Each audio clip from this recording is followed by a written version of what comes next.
So yun na, isang mapagpalang araw sa inyong lahat mga ka-idol. Kanina pa po kami balik po sa bundok. Gawa ng may na nag-send kang Brewmaster G ng video tungkol kay Sarge. Yeah, yung nakita namin yung video mga kadol, dagihan kaming umakyat ng bundok.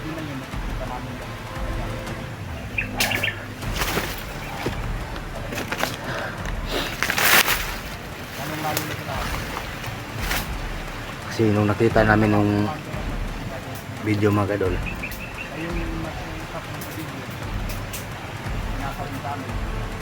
sobrang kawawa na ni Sarge.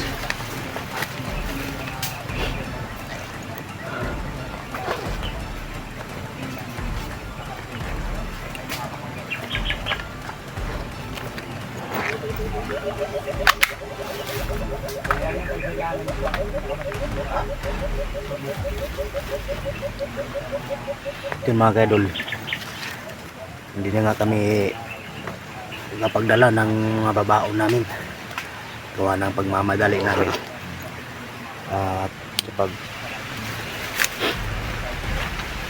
nakita namin yung video mga kaidol,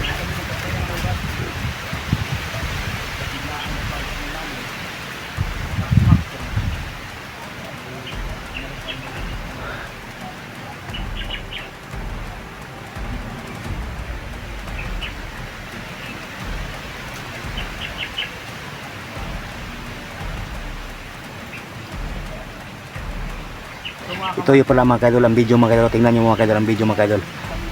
Ito yung video nga sinisend kay Master J mga kaidol. Yan. Ano na? Hindi na ba yan? Okay.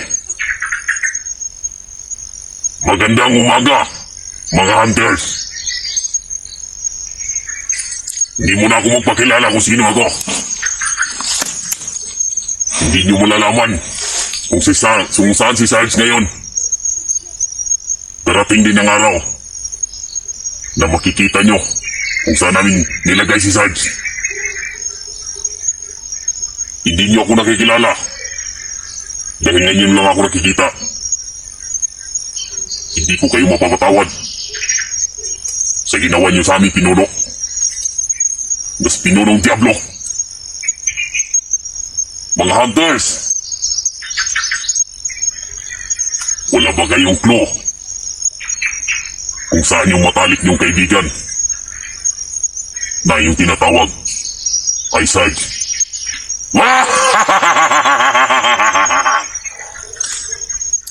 Isa lang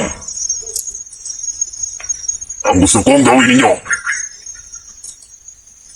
Pumunta kayo sa gusto kong nais niyong puntahan.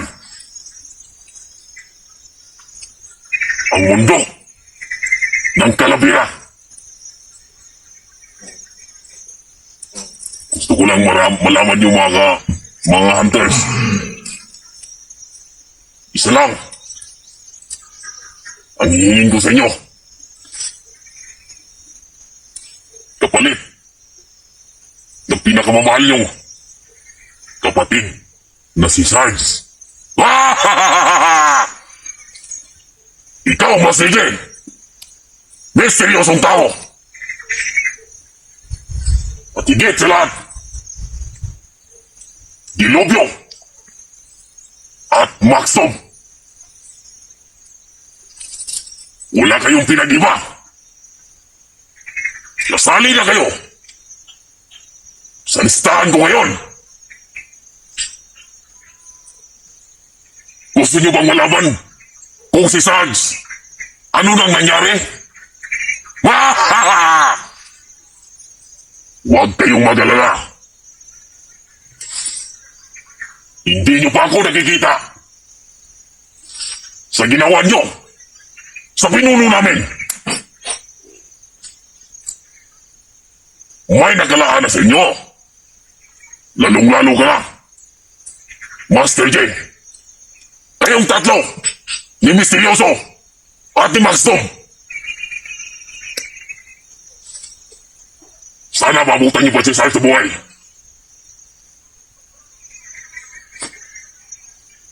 Kung ako, hindi niyo mapagbigyan sa aking kahilingan. Mabait naman ako. Isa lang ang hiling ko. Pumunta kayo sa bundok ng Talavera. Magdala kayo pera,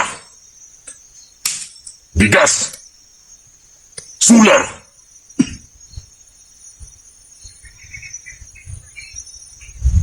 para sa aming mga tawan. Kapalit ang buhay ng inyong kapatid na si Sarge. Pero, wala sa amin si Sarge. Wala sa amin si Sarge. Dahil mabait ako. Mabait na mabait ako. Hindi niyo pa ako kilala. Magkikita rin ng landas natin mga hunters. At sa pagkikita natin, sisiguraduhin ko.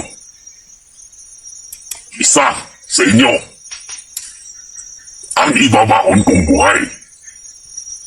At hindi lang yan. Para hindi kayo magdusa. Diretsahan na! Di ba?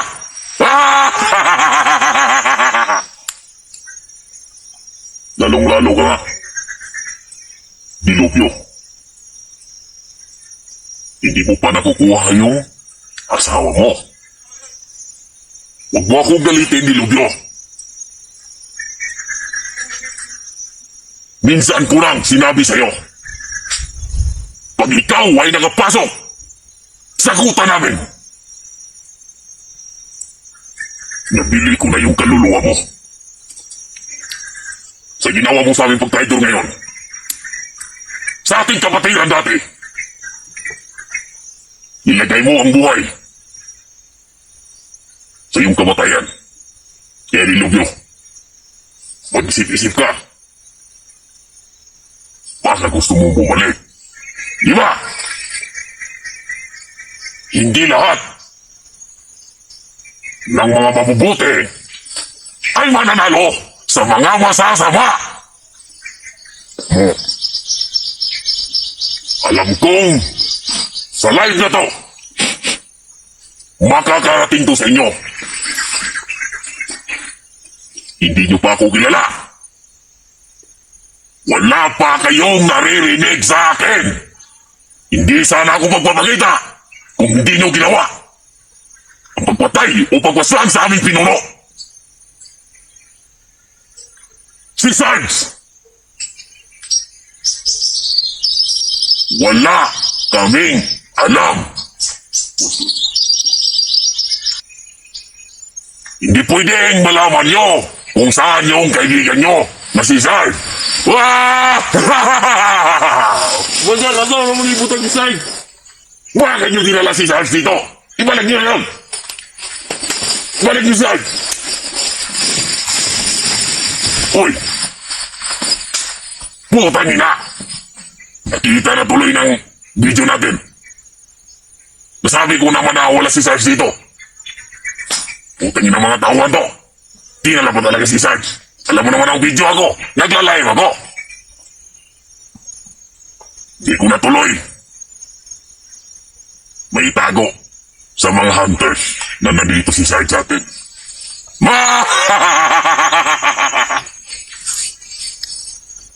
Alam nyo na kung saan si Sarge ngayon. Pero, kung hindi nyo nasunod ang mga kagustuhan ko, di na ako ulit kung ano yun. Nasabi ko na.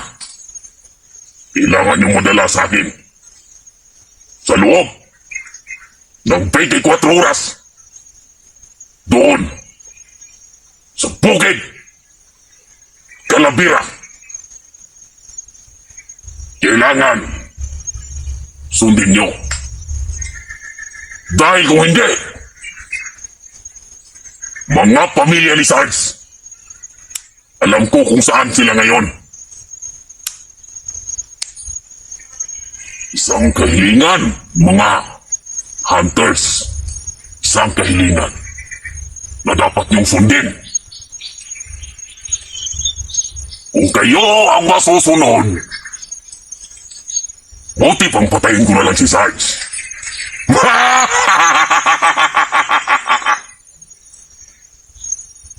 Ako ang masusunod dito. Hindi kayo. Nasa aking teritoryo ang mahal niyong kaibigan. Pero, ikaw ni Lovio, may seryosong tao, Maxom, at higit sa lahat, Master J. Magtutuos pa tayo. Magkikita pa rin tayo. Hindi niyo magugustuhan yung gagawin ko. Yung anak mo, Master J, may nilagay pa kaming mahika sa katawan niya na hindi mo alam. Baka gusto mong palakihin ko. Ibigay mo unyo ang aking kahilingan. Hindi pwedeng lagi na lang kayong masusunod. Sa pagbalik ko, malalaman nyo kung sino yung binangga nyo. Ipaparating ko tong video sa lahat ng mga hunter. Alam kong maraming nagmamahal sa iyo o sa inyong lahat. Kaya ang sarap niyong patayin dahil maraming nagluluksa. Di ko makakalimutan ginawa niyo sa pinuno namin. Kaya, ako naman, kami naman. Tandaan yung pagmumukha ko. Lahat ng makakakita nito. Tandaan nyo!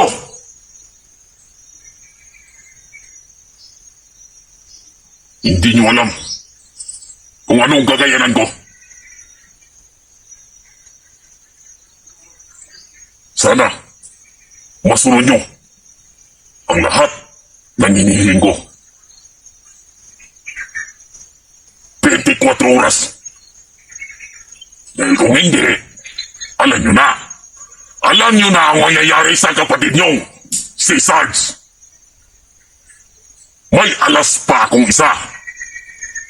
Na isa ding hunter na matagal nang nawawala.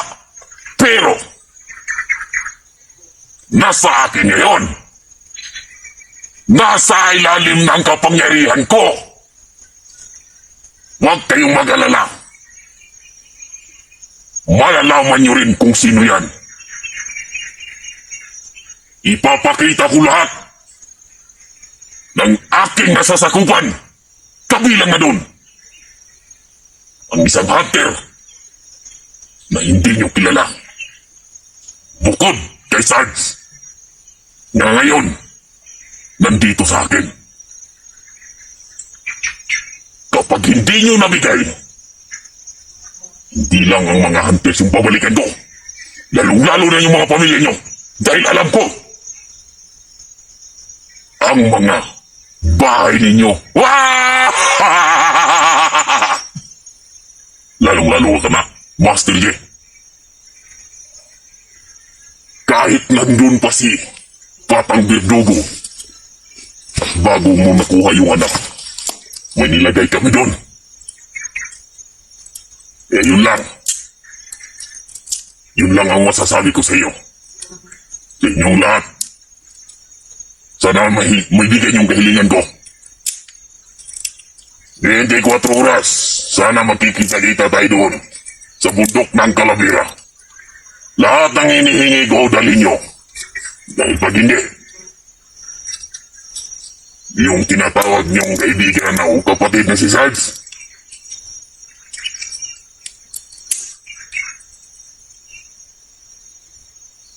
alam nyo na.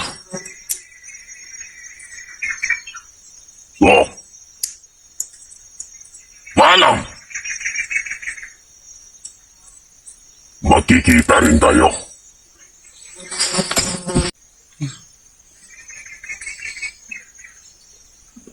Wala si Pinuno. Saka to.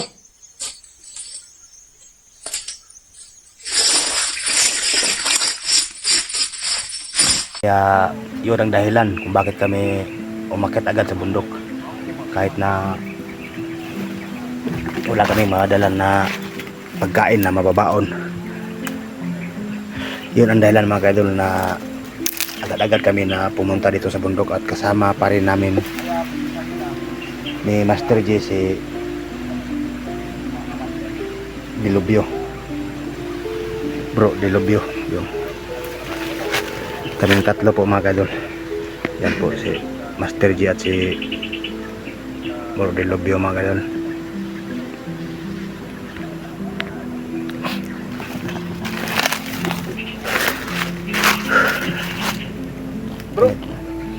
Bro yun po mga kaidol, si Bro Dilubyo at si Master G. Mga idol.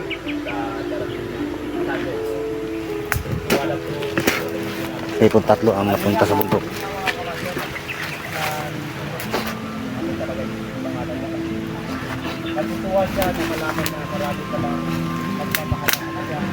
Kasi sa mga ano pala dyan na mabubuting puso na ano baka may mga ano kayo mga kaidol, pwede naman kayo mag-send sa Gcash namin, Gcash namin mga kaidol, para na magkano kami, makamahimadalan kami na ano na munting bayan, magkapagbili kami ng makakain namin. Hindi na talaga namin na ano na kapag handa na magkapagbili kami ng makakain namin, bigas, noodles na mababaon sa bundok. Yung nakita kasi namin yung video mga kaidol, lalo na si Bro Master J, hindi siya napakali. Tinawagan niya ako agad at agad ako pumunta sa kanila. Doon pinag-usapan namin na wala tayong magagawa, bahala na kung wala tayong makakain. Ang importante na makabalik na tayo sa bundok para sa magigiting na kasama natin, nangailangan ng tulong natin. Kaya yun mga kaidol, agad-agad kami pumunta, umakyat dito sa bundok at dito lang kami nag-umpisa na mag-video mga kaidol. Kasi para makapasa habang nakarelax din kami, kunti dito na kami nag-umpisa, kaming tatlo. Sumama din si Dilubyo kasi gusto din niya daw na makatulong kahit na wala pa daw siyang phone. Kasama siya para makatulong din siya kay Sarge, kasi may nagawa din siya kay Sarge na hindi mabuti daw noon, para makabawi naman daw siya. Kaya dito siya. Meron akong dami.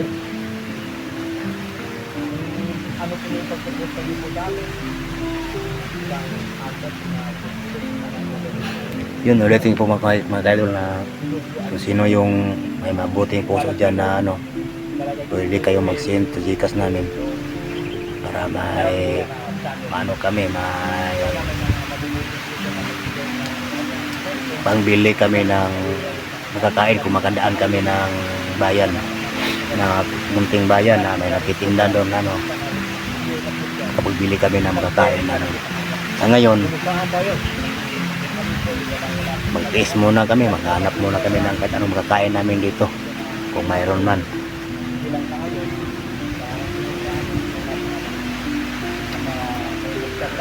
Hirap talaga yung may nano ka na kapag na lalo na yung kasamahan mo, kaibigan mo, hindi lang bilang kaibigan kundi bilang kapatid na talaga yung pagtuturing mo sa kanya na nangangailangan ng tulong ninyo, tulong mo. hindi ka na makakaisip kung anong dapat mong kinakailangan sa bundok, dadalhin at gano'n ganyan. Hindi ka na makakaisip ng gano'n. Dito ka na lang makakaisip na andito ka na sa bundok. Tulad namin ngayon. Kanina, hindi